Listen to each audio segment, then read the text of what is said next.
Welcome. I'm Eric Fleming, host of A Moment with Eric Fleming, the podcast of our time. I want to personally thank you for listening to the podcast. If you like what you're hearing, then I need you to do a few things. First, I need subscribers. I'm on Patreon at patreon.com/A Moment with Eric Fleming. Your subscription allows an independent podcaster like me the freedom to speak truth to power and to expand and improve the show. Second, leave a 5-star review for the podcast on the streaming service you listen to it. That will help the podcast tremendously. Third, go to the website, momenteric.com. There you can subscribe to the podcast, leave reviews and comments, listen to past episodes, and even learn a little bit about your host. Lastly, don't keep this a secret like it's your own personal guilty pleasure. Tell someone else about the podcast. Encourage others to listen to the podcast and share the podcast on your social media platforms because it is time to make this moment a movement. Thanks in advance for supporting the podcast of our time. I hope you enjoyed this episode as well. The following program is hosted by the NBG Podcast Network.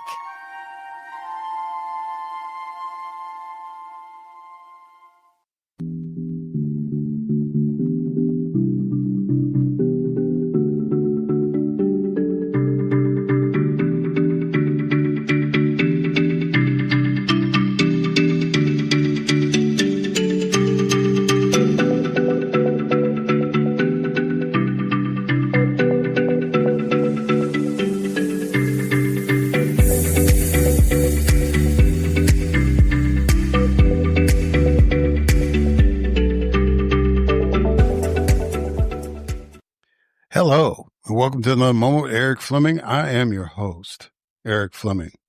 And today, we're going to talk about historically and predominantly Black colleges and universities. Yeah, we're about a month away from college starting again. I know it's hard to believe, man. This year is going so fast. At one point, it seemed like it wasn't going, and based on the politics, it seems like it's been going on forever. But yeah, this year, we're halfway through 2025. And so it's about that time for young men and women to start matriculating at their respective colleges and universities. And so I was very fortunate that I have a divine producer and that set it up where I have two experts but two experts that concentrate, I think is the word I want to use, on Black colleges and universities. One is a scholar that has been instrumental in providing the history and the relevance of Black colleges and universities in the United States. And then to actually have a president of one of these institutions to come on, a young man who's from the area, who is now leading an institution in the area. You know, what a blessing that is. So I'm really, really excited. It was a joy to talk to these people, and I hope that you enjoy the conversations that we had. So this is going to be a good show, and I appreciate y'all's support. Still trying to get to 20,000. That's my magic number, 20,000 subscribers on patreon.com/A Moment with Eric Fleming. It's only $1, ladies and gentlemen. Just, feel free to sign up and support this program other than just listening. There's a lot of things I still want to do. And there's some things that I probably need to get involved with a little more with this venue. So please subscribe. And I would greatly appreciate that. All right. So let's go ahead and start the program. And as always, we kick it off with a moment of news with Grace G.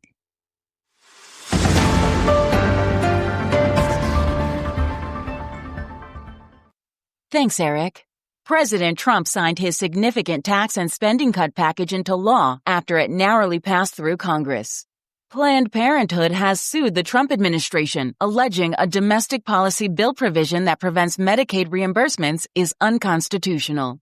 Elon Musk announced the formation of a new U.S. political party, the America Party, citing his opposition to President Trump's recently signed tax bill. Flash floods near San Antonio, Texas, killed at least 119 people, with more than 170 people still unaccounted for. The U.S. Supreme Court has allowed the Trump administration to proceed with plans for mass government job cuts and the downsizing of numerous federal agencies.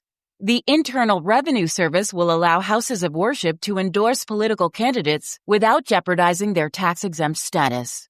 President Trump stated his administration is considering taking over governance of Washington, D.C. due to his dissatisfaction with current leadership and crime rates. 8 migrants lost their final appeal on Friday to avoid deportation to South Sudan by the Trump administration after a Massachusetts judge denied their request.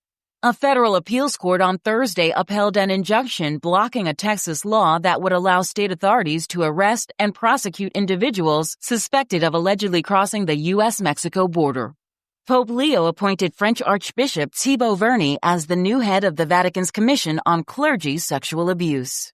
A 27-year-old Michigan man was fatally shot by U.S. Border Patrol agents after he opened fire with an assault rifle on a Border Patrol station in McAllen, Texas. The U.S. has reached a 6-year high in measles cases this year, with 1,277 reported. And the Transportation Security Administration has ended its nearly 2-decade-long policy requiring travelers to remove their shoes during security checks at U.S. airports. I am Grace G., and this has been A Moment of News.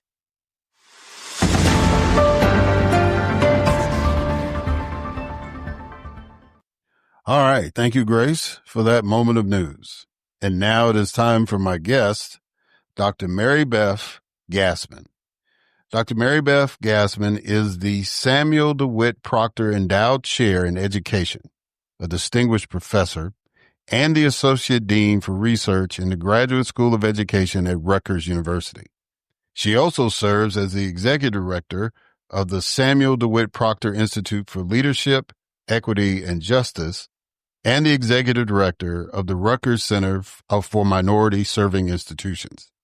Prior to joining the faculty at Rutgers, Marybeth was the Judy and Howard Berkowitz Endowed Professor in the Graduate School of Education at the University of Pennsylvania. She is the author and editor of 35 books, including Educating a Diverse Nation, Envisioning Black Colleges, Making Black Scientists, Doing the Right Thing, How to End Systemic Racism in Faculty Hiring, HBCU, The Power of Historically Black Colleges and Universities, and her newest book, Why Historically Black Colleges Matter, 25 Years of Research for Justice. Marybeth has written over 300 peer-reviewed articles, scholarly essays, and book chapters. She has penned over 650 opinion articles for the nation's newspapers and magazines and is ranked by Education Week as one of the 20 most influential education scholars in the nation. Marybeth has raised over $24 million in grant funding to support her research and that of her students, mentees, and MSI partners. She has served on the Board of Trustees of the College Board, as well as Historically Black Colleges, Paul Quinn College, Morris Brown College, and St. Augustine College.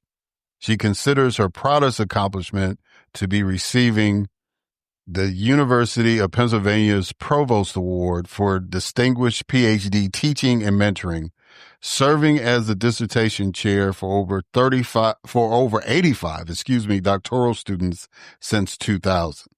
Marybeth is an avid photographer, loves to write, and believes balance and harmony are essential to achieving life goals. Ladies and gentlemen, it is my distinct honor and privilege to have as a guest on this podcast, Marybeth Gasman.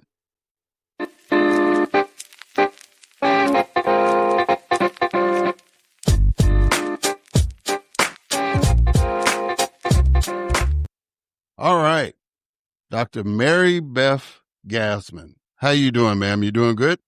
I am good, thank you. Nice to be here with you. Oh, it's nice to be here with you, too. All right. I know you got a whole bunch of other things because you're so popular and under demand. So we're going to go ahead and get this interview started. Alrighty. So I do a couple of icebreakers. So the first icebreaker is a quote. And Okay. the quote is, moreover, as we move through this moment of national uncertainty, we cannot lose sight of what makes the U.S. vibrant. The recognition that talent exists in every community and that we all benefit when everyone has a chance to thrive. What does that quote mean to you?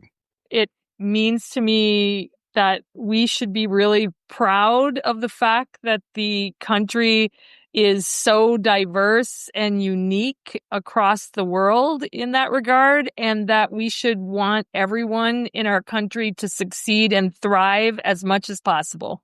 All right. So my next icebreaker is a game I call 20 questions, and I thank Lisa Swallow for coming up with that. Okay. So give me a number between 1 and 20. 16. All right. What is a misconception people often have about your beliefs or values? I would say that people have a misconception about my background and thus attribute beliefs and values to me. And so a lot of times people think that most people think I was born in New York to a rich, educated family.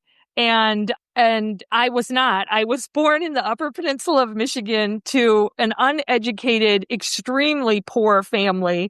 And I think because they assume the former, they assume that I don't care about issues that are really, really important to me, which opportunity and equity and access, because if not for all of those things, I would not have my career. I would not have any livelihood without those things. So they are incredibly important to me, not just for myself, but that everyone get to partake in that. And that links back to that quote, right? So, yeah. Yeah.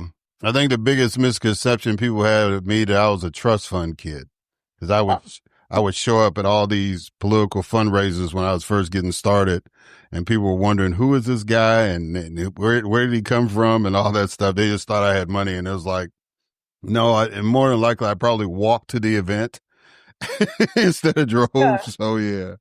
Yeah. Yeah. All right. So why do historically Black colleges and universities matter? Well, there are a number of reasons. I think historically, without them, we would not have the Black middle class that we have now. We would not have the Black excellence and expertise and academic achievement and professional achievement that we have now, because, of course, majority institutions would not enroll Black students because they were segregationist, racist, elitist, all of those things. And so Black colleges filled that need. And I would say today, Black colleges continue to fill many of those needs. They are places where people can explore their Black identity, their Blackness in a multitude of forms, which I think is so important. They are places that care about Black intellect, Black leadership, Black contributions, that really kind of form a kind of wrap around students and anyone within their ethos. And for me, that's incredibly important. One thing I worry so much about right now in the country is what is going to happen to all these young Black children and other children as well, but young Black children who are being told in many ways by our administration that they don't matter. And not that hasn't happened before, but it's happening right now. And I think Black colleges are so essential because they are always, like, Black lives have always mattered at Black colleges.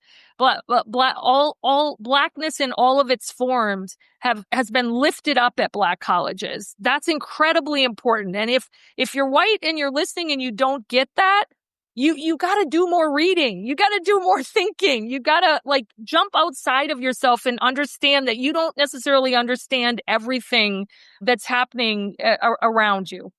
Well, you devoted 25 years of research into highlighting the contributions of HBCUs. What started you on your journey? Why did you go down that path as far as your research and your expertise? Well, so when I was in graduate school, I I was in graduate school and getting a PhD, but I didn't really know what I wanted to do because I came from a very uneducated family and I didn't have really social capital to understand how it all worked. So I was just kind of taking classes and trying to figure out what I was going to do. And I took this class related to philanthropy and higher education. And in that class, my teacher gave me, this is when I was getting a PhD, but gave me a book called The Education of Blacks in the South by James Anderson, who is an HBCU grad. And that book fundamentally changed my entire career trajectory and also my way of thinking. And it's an amazing book. I have 2 copies. One of them is just falling apart and my students bought me another one. But what it does is it shows the agency and the activism and the actions of Black people after the Civil War to ensure that they were educated, to ensure that Black people were educated. And, yes, Black people have been victims and victimized, but what this does is it doesn't just show that story, it shows the entirety of the story. So rather than saying, Black people were in this difficult position and white people swooped in and they saved them all, it shows another story. It shows how Black people created much of their own destiny, and also how there were white people who swooped in, but not for the reasons you think. Instead, for the reasons of they might have needed like a semi-skilled workforce. You know what I mean? It was a really, really interesting book. And I just wanted to learn more. And I learned about Black colleges. I learned about Fisk University in that book, which is the first Black college I ever went to. I've been to 103 of the 105 now, but I've been to Fisk about 17 times. And it changed my whole way of thinking. It made me realize that the education that I got was not complete. And at first I was really mad, because that's what happens when something, you get mad. But then I decided to kind of do something about it and really dedicate my life to being a historian and someone who is, interested in delving deeply into Black history. So it changed my life completely. And I go back and read that book all the time. Yeah, that's cool. Having served on several boards of HBCUs, what do you see as the biggest challenge to the sustainability of these institutions, and what can be done to fix that? Well, you learn a lot by serving on boards, and I've served on 3 HBCU boards, 3 HBCUs that are completely different. I think what you learn is that the best HBCUs have boards that hire the president. That's your job, hiring the president. Believe in that president, support that president, and help them to do their best job. If they don't, it becomes really problematic. I mean, if the board is trying to run the university or the college, it becomes really, really difficult. I think that's where you see like leadership turnover, and that is an issue. I mean, it's not just an issue at HBCUs. It's an issue everywhere right now because who would want to be a president? But especially with all the federal attacks on higher education. But it also, HBCUs have had quite a bit of presidential turnover. That leads to instability. So that can be a really difficult situation. I also think that, another big challenge is enrollment fluctuations because HBCUs are incredibly tuition driven, which means that their livelihood is based on how many students they have. It's incredibly important to keep that enrollment steady. And that can be really difficult, especially when we have all of what's going on right now. And right now we have a large scale attack on the value of higher education. And so that means that there are people out there saying, well, you don't need a college degree. It's always people with a college degree saying that, though. Find me someone who says it without one. Okay. And one thing that we know is that if you have a college degree, your health is better, your income's going to be higher, your safety is better. There are all of these things that become better because you have more education. You're able to navigate our nation and democracy in more productive ways. So it's really important that enrollment continue to rise and not kind of go up and down at HBCUs. And then I would say the another major one is the thing that I tell everybody over and over, and I've been saying for years, and I've testified before Congress about this, and is there are two areas where HBCUs need immense help. And that is they need an infrastructure built out for what's like procurement of grants and contracts. Some of them have that now, but some of them, compared to majority institutions, there's really not much of a comparison because they need to be able to go out and get more grants and contracts. The other thing they need, which kind of goes hand in hand with that, is they need more developed fundraising areas. And I would love to see a philanthropist come in and develop those areas fully for HBCUs, because that would be transformational for what HBCUs could do. I mean, there are some that have really built out these areas, but by and large, they're underdeveloped. Yeah. So as an alum of an HBCU, I went to Jackson State University. My biggest concern has been endowments at these institutions. Is it possible for alumni of these institutions to build endowments like their PWI counterparts? I always compared Jackson State to like Rice University, right? So Rice University, private school, you had this guy who gave a whole lot of money. The school is actually smaller than Jackson State, but they have this incredible endowment, right? Yeah. Yeah. And so, I look at, the history of Jackson State, and it's like it was a teacher's college initially. Right. It was. So you're not going to get big dollar donors coming out of a teacher's college, right? Now that it's expanded and all that with engineering and all that. But is it realistic for HBCU to be able to build those kind of endowments? Okay, so here's an interesting thing. I think, your example is really interesting. I would probably make a slightly different comparison where I might look at a private institution in Mississippi or another public, predominantly white institution in Mississippi.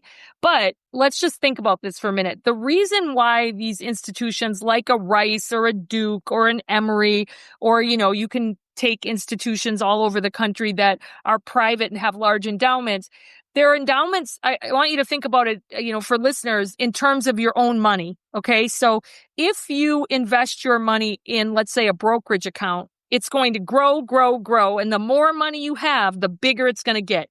So these institutions have all of this old money, and it's growing and growing and growing and growing. And so to catch up with that is really difficult.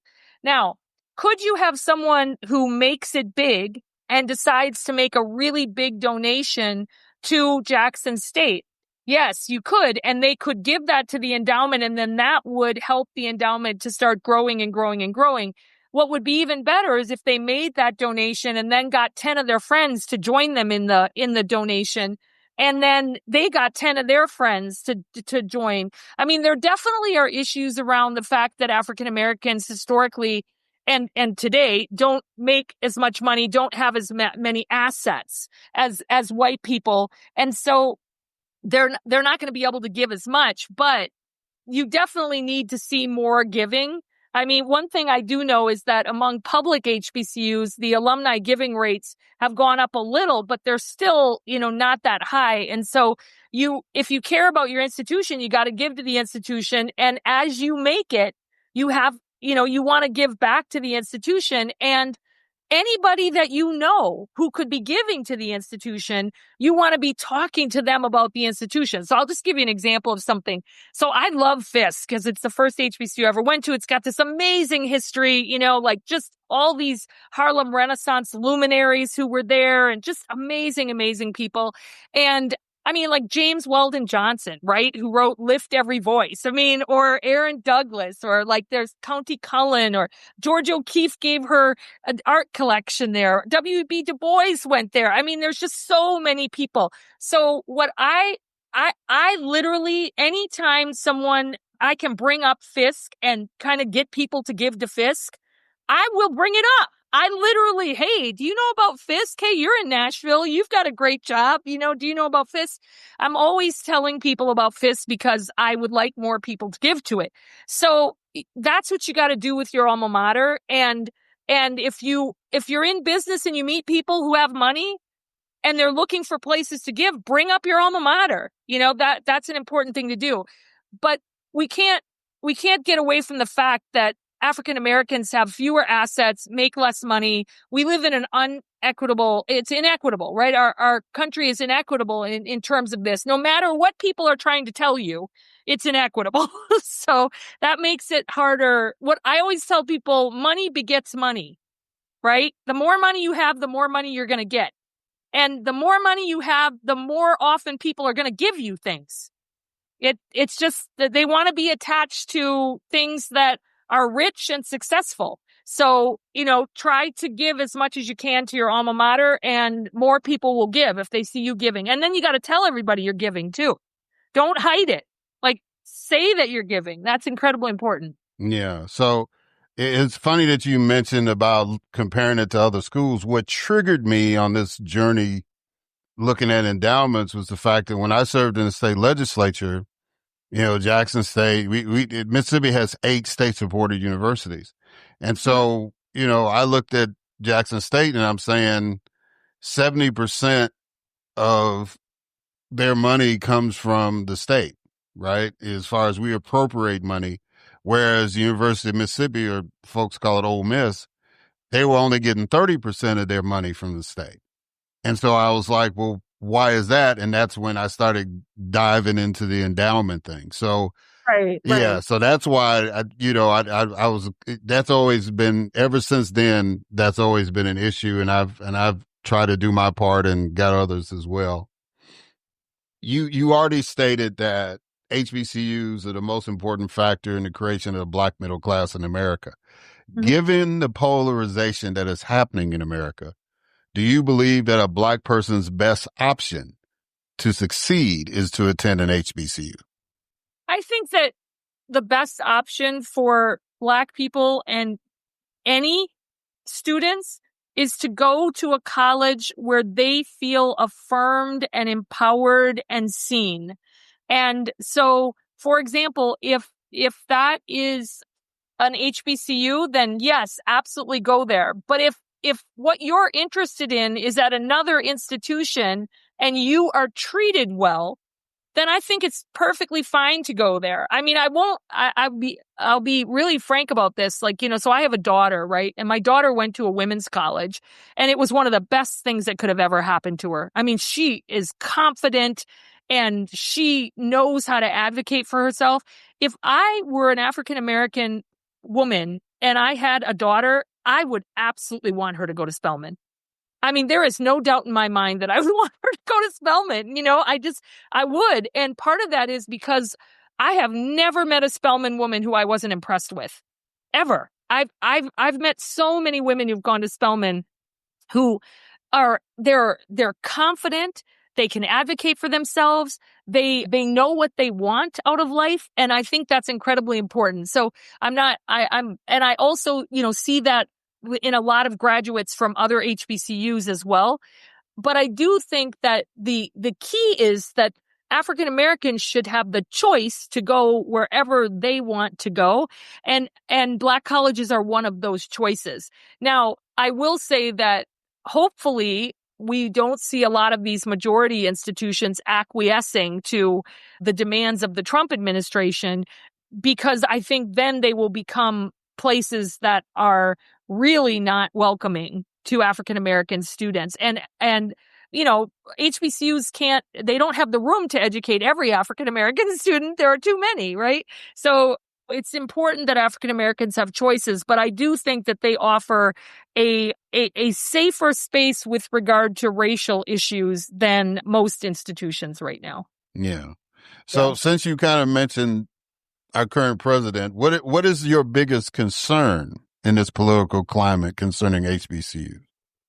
Well, so far he's been fairly hands off with direct hits to HBCUs. I am concerned about the Pell Grant because almost 70% of HBCU students receive Pell Grants. Lowering Pell, messing with Pell that's really detrimental to the future of HBCUs. I don't know about you. I was a Pell Grant student, incredibly important. That's one thing I'm worried about. Messing with the TRIO programs, which are prominent on HBCU campuses and many others. Concerned about that. Messing with grants that have to do with anything that he deems DEI. Most of them have nothing to do with that at all. But there are a lot of HBCU. I've been very excited about all the HBCU scientists that have been getting like NSF, NIH grants, where before they weren't getting very many. Now under Biden, they were getting a lot more because, really tried to work on equity and fairness there. I'm worried about that money fading away and being taken away from young Black scientists. I mean, we really need young Black scientists. This is so important. I am concerned about Trump's attacks on foundations that support Black colleges and give money to issues that are important to Black colleges. He's been threatening foundations to be taxing them at much higher rates and everything. So those are some of the things I think at this point he's been persuaded not to do a direct hit, but that doesn't mean that there aren't a number of conservative groups out there who would I've read their work, right? They don't want public HBCUs to receive any money, even though these are probably the descendants of the same people that are the reasons why we have public HBCUs, because they wouldn't let people into predominantly white institutions, right? I believe wholeheartedly that these are probably the descendants of those people. So it's so interesting that states created these institutions, the public ones, in order to maintain segregation. And then at the same time, here they come with people wanting to eliminate them because they don't want to give to something that's Black. Right? I mean, how ironic is that? That's why we need to, I'm a historian, and it's incredibly important that we know our history. Incredibly, incredibly important. Because people will play us. They will play people if you do not know your history. You're seeing it daily. Yeah, well, and that's the reason I love history. I tell people all the time, you got to understand history to understand a lot of the things that are going on now. And to answer your question, yes, I was a Pell Grant student. I had an academic scholarship to Jackson State, but that Pell Grant helped out a lot too. So let's close out with this. How you've been to, you said 103 out of the 105 HBCUs? Yes, I have. Yep. What was your most memorable experience at an HBCU? So my most memorable experience is, I have this friend, his name is Kent Wallace, and he is a physicist at Fisk. And I have known him since I was 17 years old. Okay. And, we knew each other when we were younger. He lived in Chicago. I lived up in the Upper Peninsula of Michigan, but we were sort of like pen pals. And, we ended up losing touch. Both went off to college. And the most interesting thing that happened to both of us is that I ended up doing research related to HBCUs. He ended up attending an HBCU, and, he's an African-American man. He attended an HBCU, and he ended up teaching at Fisk. He's now the dean of the grad school there.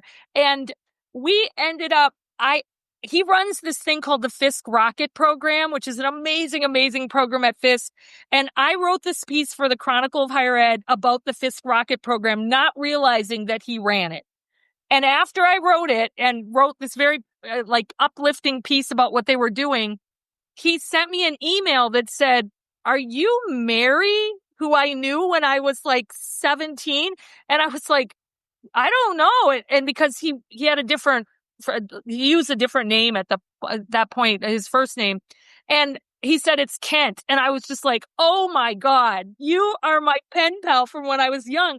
And basically, we reunited, and now we see each other every single year. And I'll tell you, my memory is that whenever I go to Nashville, I go to Fisk, and I ask for the same tour every year that he gives me. where we go to all the special places like the Du Bois sculpture, Jubilee Hall, where the Jubilee Singers, where they funded that, all of the beautiful pictures of the Jubilee Singers, the chapel, the George O'Keeffe art collection, the Aaron Douglas murals. I go back and see them over and over every time I go. And Kent gives the best tour. So that's my beautiful memory about Fisk and my dear, dear friend who we were reunited because of Fisk, which is so lovely, That's really, really cool. And for the younger listeners out there, yes, before social media, we used to do the pen pal thing. Yes. And it's a whole, it'll be a whole nother show to have to explain that. Look, Dr. Marybeth Gasman, I really, really am honored to have met you and to talk to you and to have you come on the podcast. And I know you've written like 35 or so odd books. How can people reach out to you? How can people get copies of the books? Go ahead and make that pitch. So they're all available. You can get them on Amazon, Barnes & Noble, any bookstore, through any bookstore, a lot of local bookstores, African-American bookstores. My website is just marybethgasman.net, and you can click on all of my books there.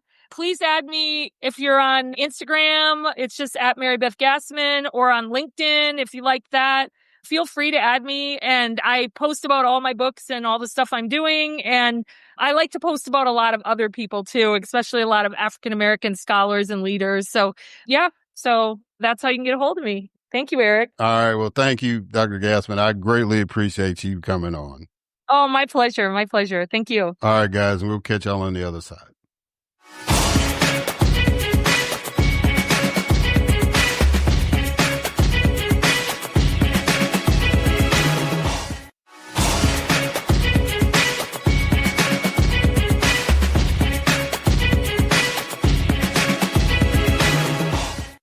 All right. And we are back. And so now it's time for my next guest, Dr. David A. Sanders. As the president of the new Malcolm X College, Dr. Sanders is responsible for over 15,000 students, over 900 employees, and a combined budget of over $75 million. He is charged with the overall vision, mission, and operations of the college, as well as developing and implementing an overall strategic plan, a strategic enrollment management plan, and an equity plan for the college, which includes the development, accreditation, management, and control of 26 health science programs, 12 of which are accredited.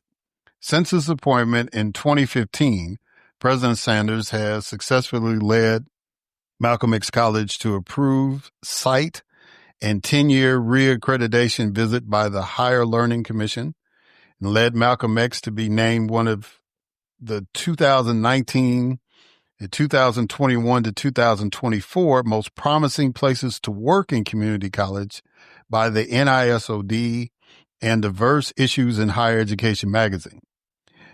It successfully led Malcolm X College to meet or exceed its metrics and completion outcomes, including graduation rate, retention, completion, licensure pass rates, and job placement.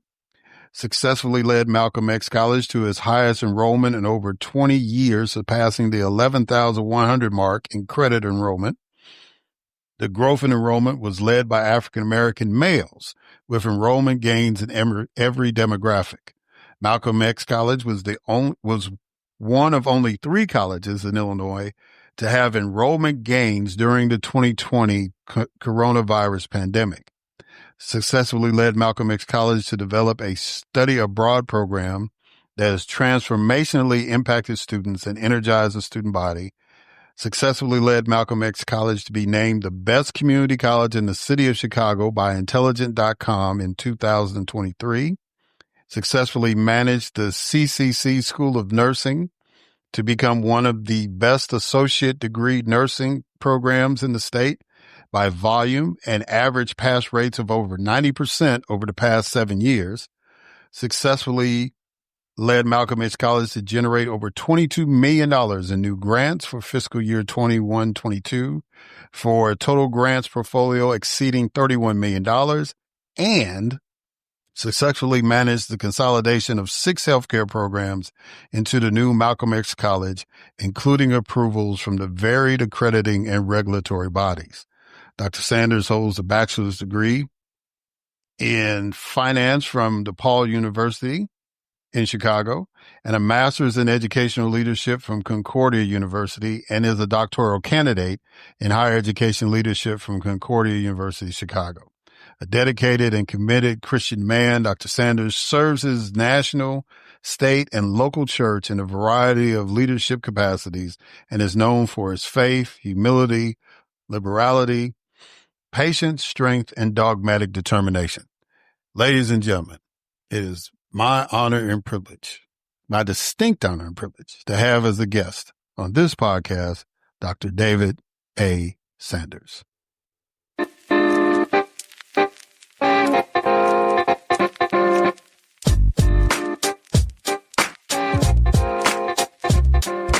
All right.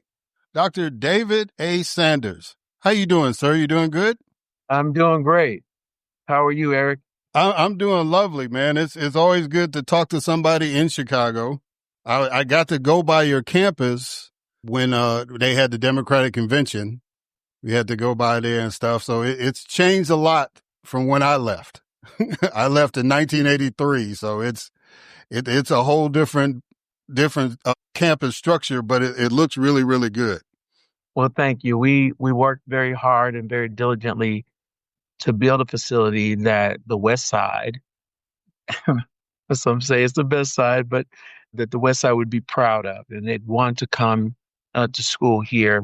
But it wasn't just the physical structure; it was also the programs and the quality of instruction that we provide, and then the supports. So we really tried to pull all of that together to make sure that we're providing our students with the best in class and whatever they need. Yeah.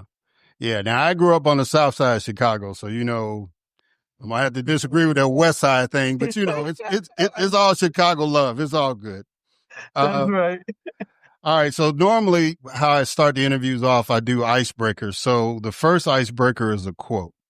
When we invest in higher education spaces, we help to attract the next generation of students and create pathways to upward mobility. What does that quote mean to you? Well, I think it's indicative of what the world should be doing now. And it's why I'm so resistant to many of the policies that are being implemented right now, because they don't take into consideration those individuals who need help and support and haven't been provided the fundamental resources necessary for them to achieve their destiny. I believe every person has the ability to be great, and that they were born to have a meaningful impact upon this country. And without us providing those supports and those helps and the investment, we limit the ability of individuals to achieve their true destiny. And I think, that's what we absolutely must do every single day, and we'll be a better country for it. Yeah.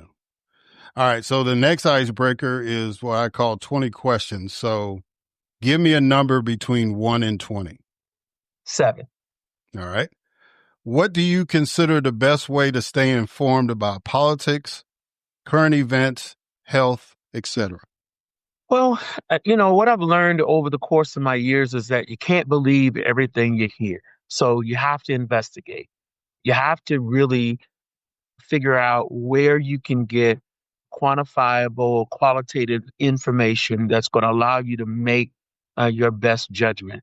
And that's can be difficult at times, but it's important for us to realize that, people have different perspectives on, what they are producing or what they're presenting. So, if they're presenting that, hey, you're going to Mars tomorrow, well, it's pretty easy for you to figure out that's not happening, right?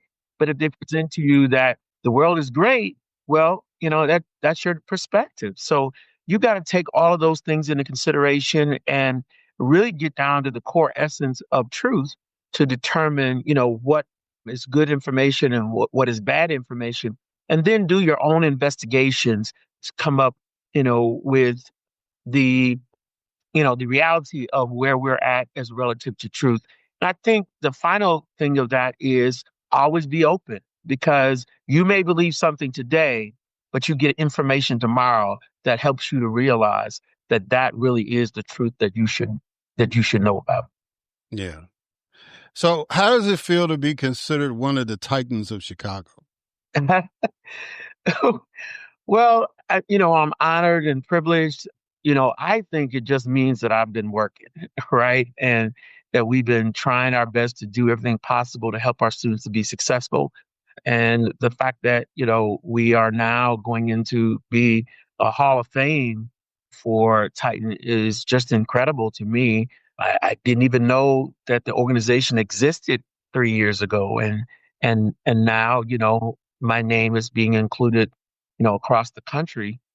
And it's just representative of the work that my faculty, I think I have the best faculty in the world. They're amazing and they're dedicated, committed to our students.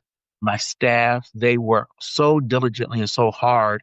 I mean, when you look at where we were 15 years ago, well, I should say 10 years ago, because that's when I started there, and look at where we're at now. It's night and day. And it didn't happen, because of David Sanders, albeit it happened because our team came together and we gave a vision and a focus, and they accepted it and adopted it and moved it forward. So, I think it's representative of the work that we're continuing to do and that we're going to do in the future, to make sure that every single student that walks through our door has the opportunity to succeed. Yeah. So outside of your higher education leadership training, you've been an active leader in your church denomination. Do you Yeah. feel that your church work and your education work go hand in hand? And before you answer that, I have to acknowledge the fact that since you're a Concordia product, I grew up Lutheran, so I'm very familiar with Concordia and the excellent institutions that they've had. They didn't offer me a scholarship, but it's still, I'm very familiar with Concordia, so I know you have a solid background. So talk about how your church work and your education work synchronize. Well, really, I think it's a variety of different ways. First, my mother brought us to church when I was 5 years old, and we were one of those families that, it wasn't a question about whether you were going to church. You were going to church, right? So every Sunday morning, every Sunday night, every Tuesday night, every Friday night, we were at church. We had to leave the basketball court to go to church. But it did so much for me. And my mother really was the driving force behind my success. She saw things in me that I didn't see in myself. She challenged me. She sent me to a Catholic school when I was in high school and a Lutheran school when I was in grade school, because she wanted me to be more challenged and sacrifice for me. So I'm forever grateful. She just passed away recently, and it's a big loss, but I will never forget the foundation she laid. And part of that foundation was she brought me to the place where I could have a relationship with God. And it's that relationship that I think helps me to look at things a little bit differently, and to say, look, there's hope, there's opportunity, that no matter where you came from, you can be great because you were touched with hands that have miracles in them. And I really believe that for our students. I believe that for the city of Chicago, we can change things. We have to change our mindset first. And we got to believe what God believes about us. And I think a lot of people don't believe that. I mean, you look at the thing that you did, and look at the things that are not right, that you participated in. And a lot of people judge themselves based on those things and say, hey, I can't be this, or I can't do that. Or even think about, I grew up on the west side, or I grew up on the south side, or I grew up in this area, that area, with these parents, or whatever. All these different things that they say are indicative of their ability to succeed. And it's really not true. You can do anything. Everybody has the ability to be great, but you have to remove those obstacles and those barriers. And that's what I think God has given me, is an insight to be able to see those things and to say to students, you can make it, you're going to make it. And then to kind of start moving things out of the way, even when there are obstacles or people who really don't want to change. I've had the ability to figure out a way to get them to change because it's in the best interest of students. Yeah. Well, my condolences about your mom. I definitely understand that. My mom passed in 2013. So, Wow. it never, it's always tough, but the children are the legacy and you've been, I've never met your mom, but I can tell what legacy she left with you. Why do prominently Black colleges and universities matter? And the reason why I ask you that is because Malcolm X College is not listed as a historically Black college, but it is predominantly Black. So Yeah. just talk about why do the predominantly Black institutions matter? I think it's important because of the culture and the heritage that's necessary for, African American students to understand who they are. You know, I sometimes my wife and I talk about this is that, you know, I believe in who I am because through God I was able to understand the greatness that lies in me that He planted, right? And so I got to a point where you couldn't punk me. You couldn't tell me something different about me that I would believe. And you couldn't say to me, "Oh, you're going to fail." Well, I don't believe that. You couldn't say to me, I can't achieve this." Well, I don't believe that. So I rose to a level and it took time and it took belief and understanding. And I had to see myself.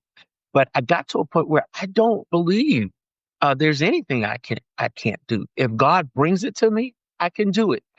A lot of our young people have that same ability, but they don't believe it yet. They don't because they've been conditioned to believe, oh, you went to this school and that's a bad school. You didn't get these resources. You didn't get that. Your parents were not together, so you can't be great. Oh, you're black and so or you're Hispanic or you shouldn't be able to be great. That is all ridiculous. It absolutely has no truth to it whatsoever.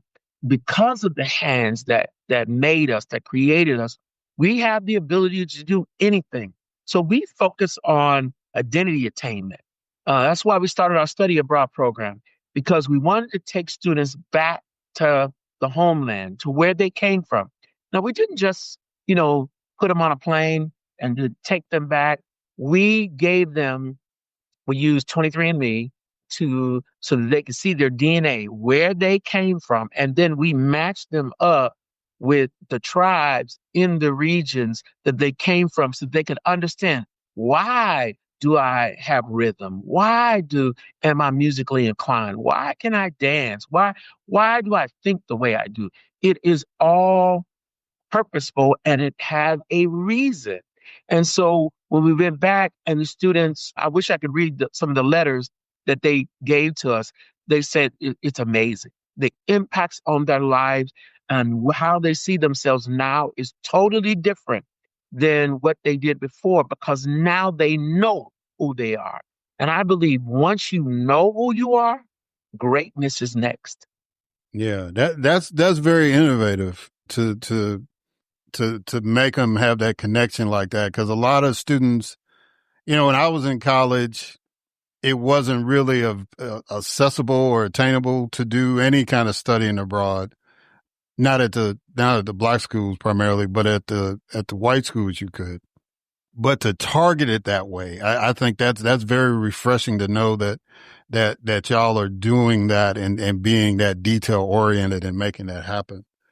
What do you see, I'm sorry, as the biggest challenge to the sustainability of these institutions and what can be done to fix that?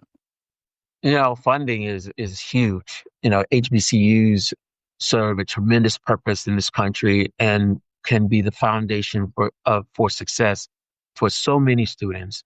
But if they're ill funded, it reminds me of our situation here in Chicago. And my wife, worked at Chicago Public Schools for nearly 34 years. and we would have this conversation. I'd say, this was at a school yesterday, and do y'all invest in those schools? Because, I'm seeing things that I don't think should be there. And, one of the reasons why we built and invested in Malcolm X, the amount of money we did, $250 million, is we wanted to not just capture their intellect, we wanted to capture their mind and their soul. We wanted them to be proud of the institution they were coming to. We wanted them to be say, hey, you see my school? You see where I go to school at?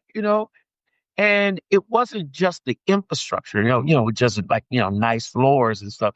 We have equipment and innovative programs that no one else has in the city of Chicago, and it's pretty amazing. And so it gives students an opportunity to do things that they never would have been able to do before, or to operate on systems that they never would have been able to operate in. We work with the University of Chicago. We work with Northwestern University. We work with DePaul University. We work with Loyola. We work with UIC. We work with all of these institutions on research projects. And people are like, research problems at a community college? Absolutely. Because my students can do anything. There's nothing they can't do. So I think it's important that, your institutions of higher learning like Morehouse and Clark Atlanta University, all of them have the resources to give, state-of-the-art facilities and opportunities for these students who could be the next, president of the United States, or, they can be whatever they want to be. I think it's vitally important that we show them that we believe in them by the investments we make in them. Yeah. What are the pros and cons of being a government-funded PBCU? Well, I think the pros are that, there are resources, and typically those resources are, pretty static and that they're there. But that also is a con because, if you're publicly funded as we are, and you have to go back to the taxpayers, that means that there could be some limitations on the things you're able to do. And, you have to be cognizant of that. And that's not a criticism, John B. taxpayer. It's really the fact that, there's some limitations. You can't expect people to pay what they don't have. And so it kind of puts us in a box. What we've done is really kind of focused on, where can we give resources that's going to help us to achieve our objectives? Malcolm X has grown to be the #1 community college in the city of Chicago by far, right? And we have students, that are coming from all segments of our society, but they're led, believe this or not, by African American males. we at the last report that I had, which was about a couple of weeks ago, we were 91% up on African American male students. So they're coming in droves to our college. We got to have resources for them.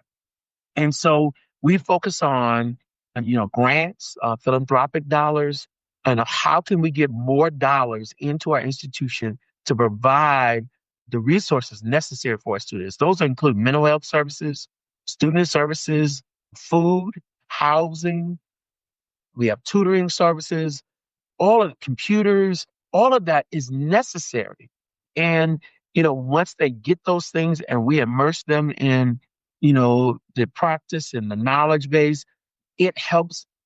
It's like a flower opening up, and you see the beauty of these students who are absolutely wonderful and amazing. So we get it, we understand, but it is a challenge. Yeah. So is it realistic to see alumni building an endowment that minimizes your dependence of government funding? Oh, yes, we need that. We need alumni from all over the country. Come on, help us out. If you got millions of dollars, send it. If you got $1, send it. Whatever it is, because, we invested back in our students, and I'm very prudent about our management of money. Malcolm X has always had money, and we continue to have money, and we figure out a way to make things work. So, I want people to know that we're good stewards. We don't waste money. I'm a stickler about that. But we also want to invest in the students. I think people need to understand that when you have a child, that's the hope for tomorrow. My daughter is incredible. Some of the stuff that comes out of her mouth, I'm like, where'd she get all that? And it's just amazing to watch them. When I was younger, I had my kids when I was really, really young. And, you're poor. And so you kind of miss some of these milestones, these significant markers in their lives where they're changing, they're transitioning to new places, right? But, I had my youngest daughter later on in life, and I was able to see all of these different transitions and changes that were magnificent, that I was like, God, I don't know if I did that. You did that, because it's incredible. Well, all of our students have the ability to do that. All of our kids have that. And we got to invest in them. We got to give them opportunities and resources, and challenge them. And you can get the best out of them when you present them with opportunities that they've never had before. Yeah. Because the reason why I asked that is I was a legislator at one time in Mississippi, and what really got me into endowments was the fact that I'm voting for the budget for the University of Mississippi, and they're only getting 30% of their budget from us, from the state. And then I look at my alma mater, Jackson State, and they were getting 70%. And so I was asking, why is that the difference? And it says based on the endowments. And so that's when I started paying attention to that. And I was like going, that seems like that's the key, that we need to get the alumni. And historically, Black colleges, predominantly Black, whatever title you want to put on them, Black schools, historically did not produce the majors that generated a lot of wealth. A lot of them started off as what we call normal schools. So these were teacher colleges, and, teachers don't make a whole lot of money. And, so as time has progressed, if we didn't have a school with a legendary athletic program, right, you're not going to get the athletes that's making a whole lot of money. So, now that they're starting to get into medicine and engineering and all that stuff and becoming more comprehensive, there's some more opportunities. But I just wanted to stress that, because it's very, very important in my mind that the Black schools focus on building those endowments. Absolutely. And this is the reason why, the wealth gap is so important, right? Because, you can't give what you don't have. And, wealth was taken away from African Americans. So, that is critically important for there to be this right sizing so that we can have the resources that's necessary and they can give back to institutions like Malcolm X that, is going to drive student growth and development and success. I think is critical. So I'm with you. Come on, alumni, bring it on, bring it on. All right. So what are the unique features and challenges of being a Black college in Chicago as compared to other places? Like I said, I went to Jackson State. So you're down in the South. Mississippi's the poorest state in the nation. But, there's certain cultural things and unique things. Like I say, big football is huge, right? Some of the older Black colleges, that's part of the culture. But what is it about a school in Chicago? Because Chicago State falls under that too. And I guess the other city colleges as well. But what is it about Chicago that makes it unique and then also a challenge? Well, I think there's a couple of things that I would point out. But first of all, I want to say that we're dedicated to African American students, and we have, over 40% of our students are African American. We also have over 40% of our students are Hispanic, and we have about 10%, close to 10% white, and then 6% Asian. So we're very, very diverse. And each of those groups have different needs. So that's a challenge. And, I think we work very hard to try to meet every need of every student. It's not to say that we can meet every need. I'm working on housing right now because I have to kind of farm that out to the community because I don't have housing on campus.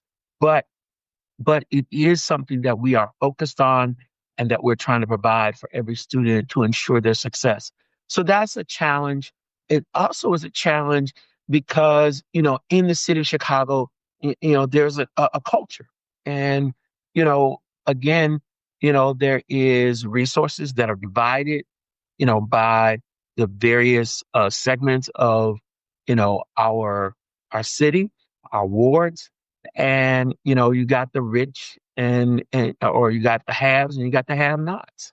That's a challenge, right? Because you got a student who really has the ability to do these great things. And of course, I talked about this before, but they didn't get the resources that someone else got. So they have a deficit, right? So, we worked hard to eliminate perspectives about those students, right? Because, our faculty and our staff would be like, but President, they're not ready. And, what I said to them, because, and this again, another area where my faith has helped me out, I began to pray about it and say, what do we need to do to get everybody on the same page? And I came back to them, I said, what if that was your child? What would you do? If that was your child, would you advocate for that child? If that was your child, would you demand that they had XYZ? If that was your child, would you go every day to ensure they got what they needed to be successful? And they said, yes. I said, so if you do it for your child, we got to do it for these children. So every single children, we've got to provide the resources, the support that they need in order for them to be successful. And that's a challenge, right? But it's one I boldly take on and say, we're going to win because, the students are seeing it. They know we believe in them. And that's why they're coming in droves to Malcolm X. Our enrollment over the past 3 years is up nearly 6,000 students. It's just incredible. But it's because they believe that we believe. They believe we're going to give them everything necessary for them to be successful. And we're committed to that. And so I love the fact that we have these challenges because it just means that, the God said, he wouldn't put more on us than we can bear. So he's saying you can bear it and we're going to bear it and we're going to conquer it and we're going to keep moving forward. Yeah. All right. So you kind of touched on it a little bit in the beginning, but what is your biggest concern in this political climate concerning PBCUs? I think, these lawmakers have lost their minds and they've lost their way, to preserve a tax cut for the rich and to take it away from the poor, to take it away from students, to take it away from communities and not address the fundamental needs of our people is outrageous. And we've got to stand up and let our voices be heard. And you let your voices be heard at the ballot box. That's the reason why they're willing to do these things, because people are not letting their voices be heard at the ballot box. When you have only 30%, maybe 38% max, right, who are voting in an election, African-American people voting in an election, 38% of registered voters. Come on, guys. We got to do better than that. We have to look at our situation and say, this is unacceptable, and let our voices be heard and elect candidates that are going to fight for us, that are going to go to Washington. Yes, I know Illinois is a Democratic state, but this has got to happen all across the country, right? And that's when you're going to get change. And I don't want us to demonize folks. Violence begets violence. That's not the approach. That's not the way that we need to be doing that. But we do need to have conversations with folks and let them know that it's unacceptable to take food away from Head Start and, resources from Head Start programs and stuff. It's unacceptable to make it difficult for students who are working and part-time to be able to go to school and have funding for them to complete their educational pursuits. It's unacceptable to take away resources and supports for families that are trying to make it, living on the edge. It's unacceptable. And, I'll end with this, that, we got to realize that when you hurt someone, you didn't make yourself better. You hurt yourself. Because whether you call it karma or reaping and sowing, what you put out is coming back your way. You're going to get all of that. If you throw out wickedness, wickedness is coming your way. You throw out evil, evil's coming your way. If you throw out hatred, hatred's coming your way. So tell me, how do you do these things and think you're going to be better? It's not going to be better. Yeah, as we say in the South, come on, lights, because the people ain't saying nothing. Come on, lights. You got to testify to that. So let me ask you this real quick. I know that the University of Illinois Chicago, they have a board of trustees that people elect, since you mentioned voting. Does the city colleges of Chicago have that same structure, or are they appointed, or do they even have a board of trustees for the city colleges? We have a board of trustees, but they're appointed by the mayor and the city council.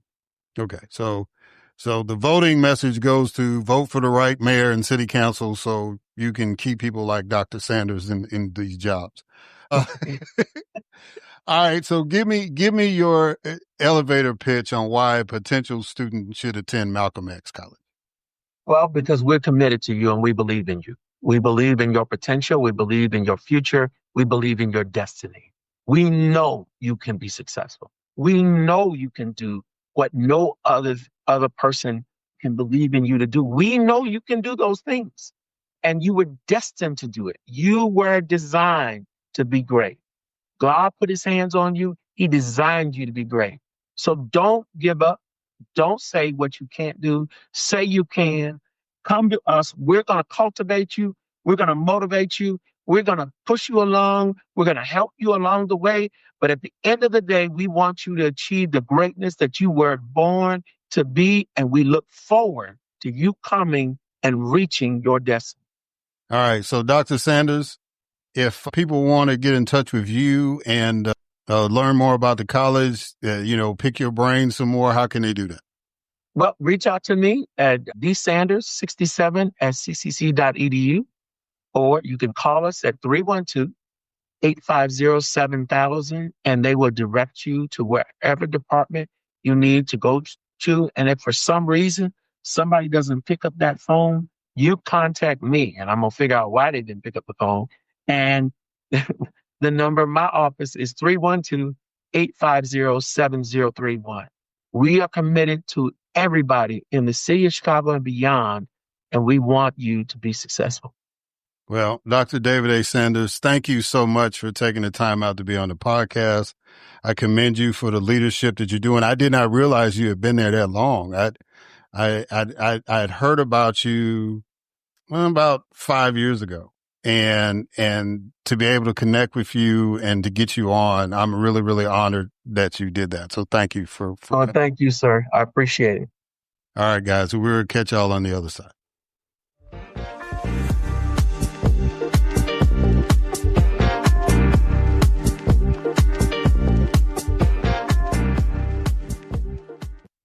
All right, and we are back. So I want to thank my guests, Dr. Marybeth Gasman and Dr. David A. Sanders, for coming on the program. Dr. Gasman is an incredible resource as far as the history of Black colleges and universities in the United States. As she said, she has been to all of them but two. And I didn't get a chance to really talk to her to find out which two she had not been to, but somebody who is not from the African-American community to not only make it her life's work, but her passion to explain the relevance and the significance and the importance of Black colleges. It's one thing for those of us who are alumni to tout them. That's kind of our job, whether we do it vocally like I'm doing now or just by our actions and our levels of success, right? So to have somebody outside of the community to be as dedicated and passionate about it is really, really amazing. And I'm really, really honored that she came on to share some of that passion with you all. And then, of course, to have somebody in the trenches like Dr. David A. Sanders. Now, if you listen to the intro, you realize that he hasn't officially got his doctorate yet, but, you know, he's a man of faith and so am I. So we're speaking it into existence. So I'm calling him Dr. Sanders from this point forward. But, you know, Malcolm X College has, you know, existed, you know, throughout my life. And the reason why we use the term predominantly Black as opposed to historically Black for Malcolm X College is Malcolm X College actually started out, if those of you from Chicago, you remember Crane High School. Well, Malcolm X College was really a junior college extension of Crane High School, right? To try to guarantee success for those high school students that went there. At least they could stay in. If they couldn't get accepted to a college or couldn't afford it, they could stay. And then over time, you know, as the West Side evolved, you know, it became Malcolm X College, and it's a part of the city colleges system in Chicago, which is, I think, one of the largest as far as enrollment goes, or second largest, I'm sorry, behind, you know, California, as far as enrollment, as far as community colleges go. I think it's second. It might have dropped down some, but it's one of the bigger community college networks in the country. And it's something that the city has been doing all my life.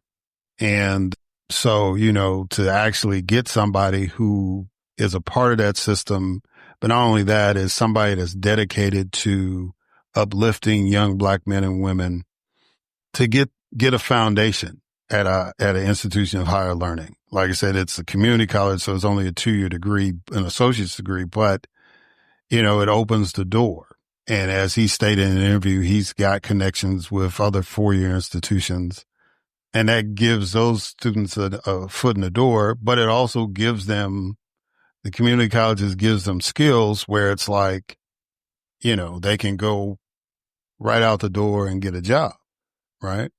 Because in this day and age, you know, whether you have a high school diploma, whether you have an associate's degree, whether you have a bachelor's degree, when you make that decision, I want to get into the workforce, you're hoping that the education that you have received to that point will get you the job that you want, or at least get your foot in the door so that you can have some comfort and start building wealth until you get the job that you want, right?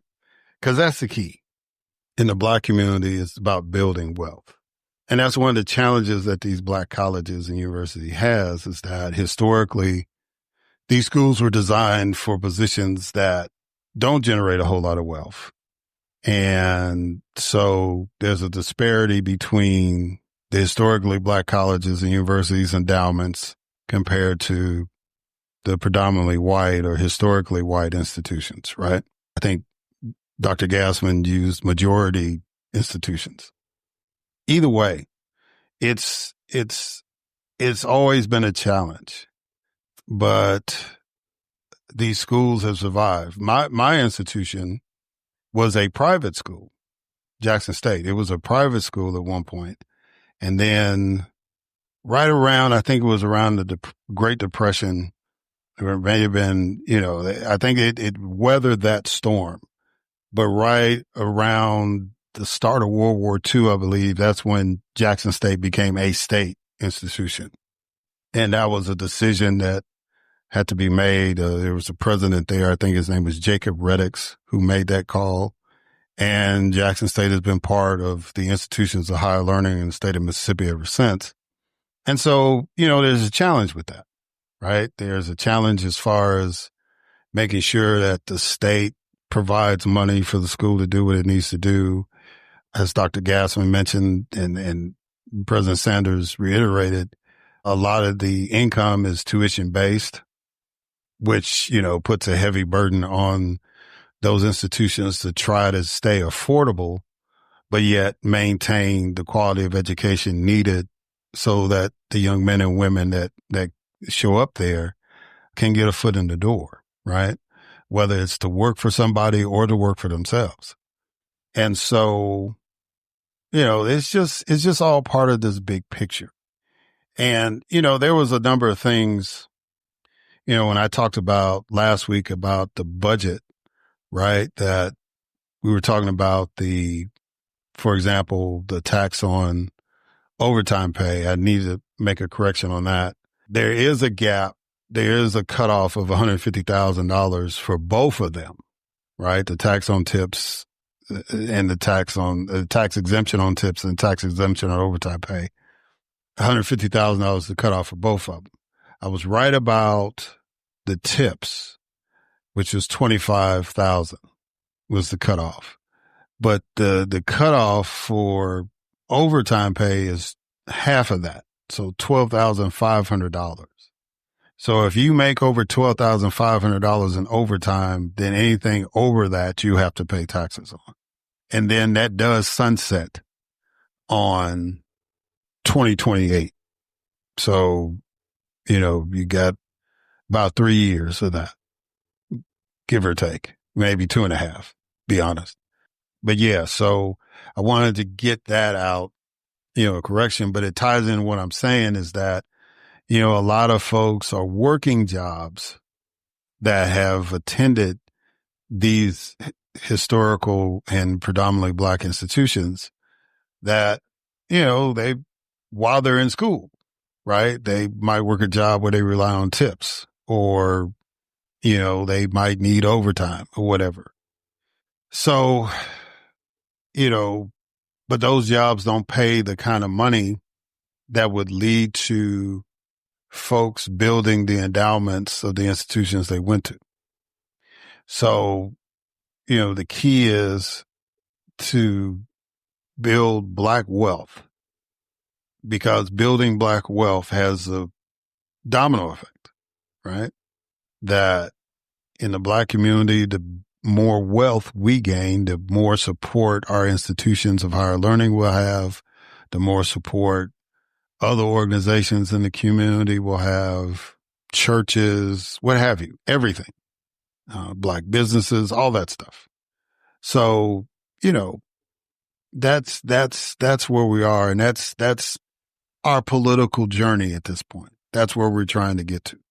So I'm really glad that those two individuals came on to talk about that and just to continue to accentuate the fact that we need to have these institutions viable so that we can attain our goal in building wealth in the Black community. Now, it's going to be hard with the mindset of the people that's affiliated with the Republican Party as it is constituted now, because they really don't even want us here, let alone assist us in building wealth. And this bill, which I did not mention last week, is the biggest transfer of wealth from poor to rich in the history of this nation. Even in the Gilded Age, there wasn't a piece of legislation that altered wealth like this bill did.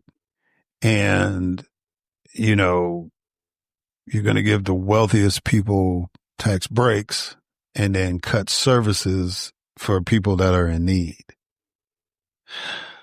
All that translates into a shift of wealth, right? And, people have criticized those of us on the Democratic side of the aisle and saying, oh, you want to transfer wealth, oh, you want to share wealth and blah, blah, this and the other. Well, it's pretty obvious that the other side doesn't want to do it. As a matter of fact, they want to make the wealth gap bigger. And in cities like Atlanta, where I'm residing now, that's a terrible thing because Atlanta has the largest wealth gap of any city in the nation, believe it or not. And so, in cities like Chicago and cities like New York and cities like Washington and cities like LA, Houston, whatever, that's not a good thing to widen the gap. If anything, you want to close the gap. That's what we need to get to. Now, again, I'm not against capitalism, but I want capitalism done right. If every nation, industrialized nation in the world has universal health care, why not the wealthiest one? Right? Why are we making people pay to live? I mean, let's just break it down. We're making people pay to live. You got to pay to go to the doctor, even if you're just doing your annual physical. You got to pay for that. When you go to your eye exam, you got to pay for that. When you go to, the dentist, you got to pay for that. In other countries, you don't have to do that. That's one less thing you have to worry about, right? Why is that a crazy concept? It's because we do capitalism wrong in the United States. That's why. Nobody is saying we don't want folks to make money. But at the same time, we don't want to be greedy. Well, most of us don't want to be greedy. There's some people that do. And they seem to have a political party that caters to that, right? They want to stoke up fears amongst poor people to guarantee that they get elected to cater to the rich people. That's not right. I would say evil. I know a lot of people don't like to do that, but that's antithetical to the Christian teaching that you claim drives your politics. I've literally heard politicians say, well, I make this decision based on the Bible. Well, how can you say that when your political philosophy is to make the wealthy wealthier? That there's nothing in the Bible that says that. Nothing. It's, as a matter of fact, the opposite. It's to take care of those who need assistance. And the key word is assistance, because if you help me, then once I can get to a level where I can sustain myself. Most people that are on assistance don't want to be on it. I know there's some people that's like, well, it's been a culture and all that stuff. There are folks in Mississippi I knew that refused to get on assistance that would qualify for it because they were too proud to ask for that kind of help. They said, well, we're going to do the best we can. And I'm not just talking about the poor white folks. I'm talking about black folks. They didn't want that assistance. But we wanted it to be there for them if they changed their mind, if they did need that hand up, right? But to systematically take it away because you have this incredible misguided notion that people that ask for government assistance are lazy people, right? The whole culture of African Americans in this nation is the fact that you brought us here to work. That's all we've been doing. We built a nation, literally, right? The Latino community, right? Those people that are immigrating, they're not immigrating just to vacation. They're working. If you don't believe me, ask the folks in the agriculture industry in California and Florida and see how that's working out for them. Now that you've created this aura of fear that you don't want these people to be here, right? And there's agricultural products that are rotting, right? The excess food that we were giving to other countries, but you shut down the program that allowed that food to leave, again, hurting the agricultural community, right? So, every group of people that have come to the United States has contributed to the growth of the United States. Everyone. If you want to break it down as far as whether the English do, whether the Irish do, whether the Dutch do, whether the Germans do, you can break it all down by country, by race classification, however you want to do it, ethnicity, whatever. Everybody has contributed. And there are some folks that even if they work every day, they need some help. And we've got a political party that will scare the hell out of them, but won't help them. And then we've got the other political party, which I'm affiliated with, that seems to scare the hell out of them because we're coming up with these new ideas. But because they've been taught to fear new ideas, they're scared of the Democrats too, right? See, that's why fear doesn't work. Our inherent nature is to not be fearful. We're supposed to be independent. We're supposed to be fierce. We're supposed to be strong. We're supposed to be forward thinking. We're supposed to be hopeful. And fear, even though instinctually it guides us, okay, we shouldn't go into that dark alley or we shouldn't jump out of an airplane, right? It can be paralyzing as well. That's where you talk about phobias, right? But we shouldn't have a phobia about politics.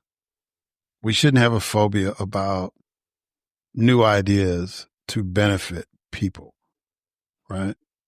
And as long as we have a democratic republic government where we can vote and we can select people to handle the business, if things don't go the way we envisioned, then we can start over. And we got to do it in a timely way so it won't do any major permanent damage. But, we can try it and see what happens. But a lot of times when we do have a good idea, we just go with it. And then even if it needs correcting, we just let it ride. Because a lot of people base their political fate on pushing a certain program.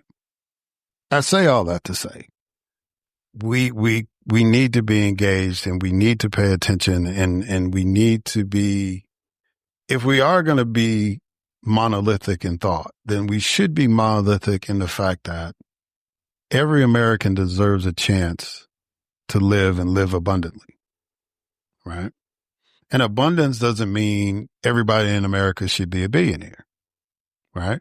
Because to be honest, if you reach billionaire status, you'll never spend all that money in your life, no matter how hard you try.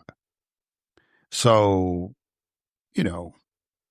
that's not the goal for everybody. The goal for everybody is to live the life they want to live and live it comfortably, whether that means having X amount of children, whether that means living in a certain community, whether that means being able to travel, go to sporting events, movie, whatever. People ought to feel comfortable enough to do that and not the reverse where people are making decisions whether I'm going to pay for my medicine or pay for my food. You should be able to do both. And in a real successful capitalistic society, paying for the healthcare shouldn't be even on the table. That should be a given. Education should be a given, right? Now, if you want to pay to go to Harvard and you want to pay to go to Yale and a private institution, that's on you. But if the state is going to provide you an education, then it should be for free and it should be funded as such, right? Because my thought is if people are educated and people have the skill set to make their own money or be a viable asset to work for somebody, the less people you're going to need to give assistance to, right? But if you tell people where you got to pick themselves up by their own bootstraps and then they're able to finally get a pair of boots and then you create policies to either take the boots or outlaw the boots, right? Then that doesn't make any sense. Or if you create laws to deny the opportunity to get the boots, that doesn't make any sense, right? So if we want an America where everybody has a place to live, food, clothing, right? The basic needs, right? The Maslowian needs, then government should be working toward making that happen. Nobody that's ever served in the military should be homeless, right? That doesn't make any sense. People that are in law enforcement, people that are in public service, right? Firemen, teachers, they shouldn't be homeless, right? I'm just saying, it just doesn't make sense for us to be the wealthiest nation in the world and we have people that don't have a place to live. and are making decisions about food or healthcare. I'm not saying food should be free. No, I'm not going there with that, because the people that grow the food need to get paid for what they do. And how the capitalist machine works at that particular point, that's fine. But, people like in the healthcare industry, they're saying, well, these doctors and all that. The doctors in England are driving Mercedes-Benz and Porsches and living in, if you've seen the property value in London, those doctors are getting paid good. And healthcare is provided to every citizen. It's government run. Those doctors are not struggling. Telling you. You don't believe it? Just Zillow, Sotheby's, whatever real estate thing you want to look at, just look up London and look at how much the property value is there. It rivals or even surpasses New York and California. But those doctors are part of a system of universal health care, and they're doing okay. So why would you think that the doctors, the dentists, and ophthalmologists and all these other medical professions wouldn't be okay if we had universal health care here? In Mexico, Canada and Mexico have universal health care.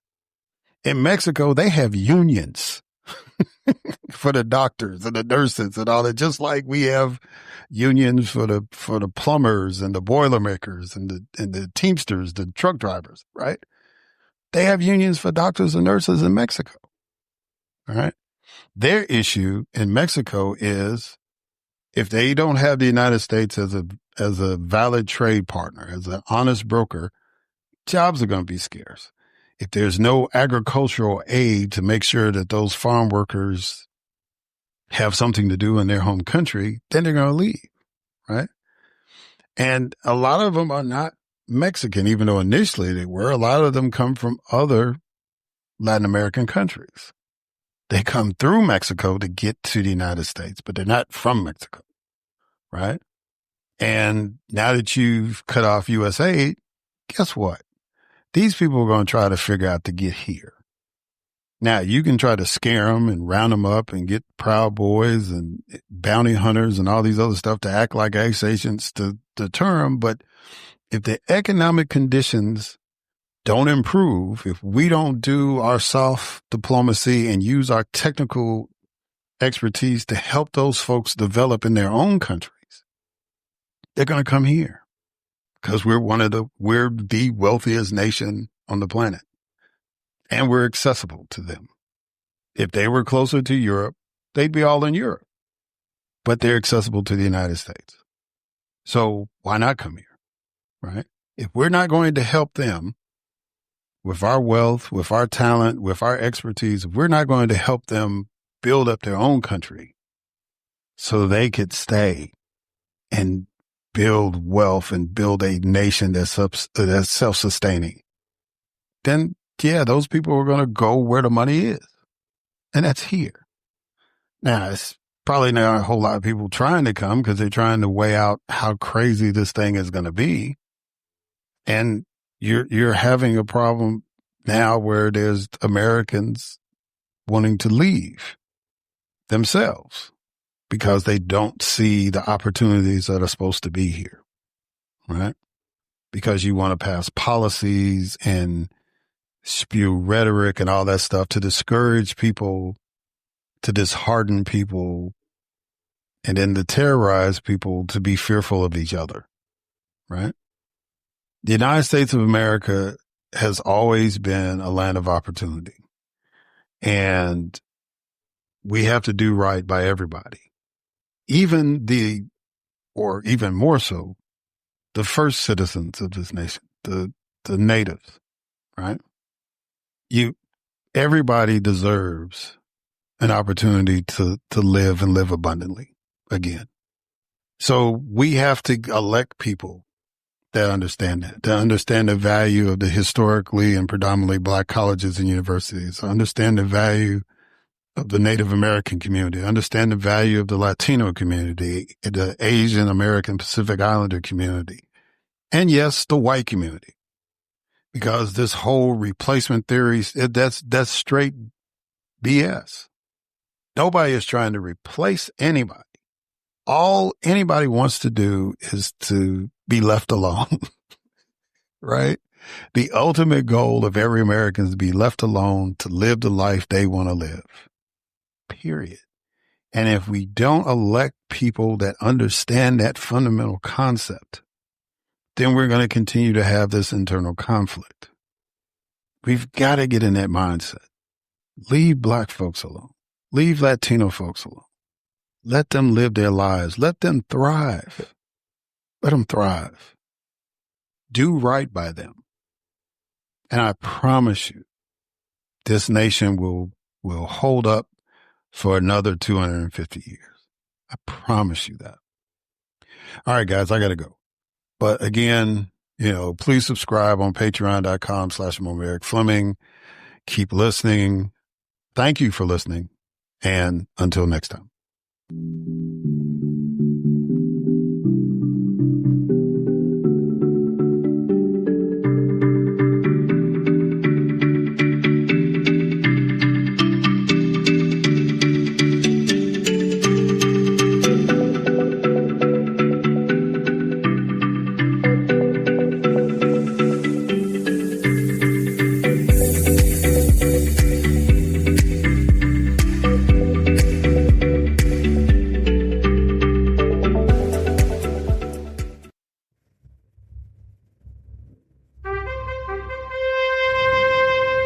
NBG Podcast Network.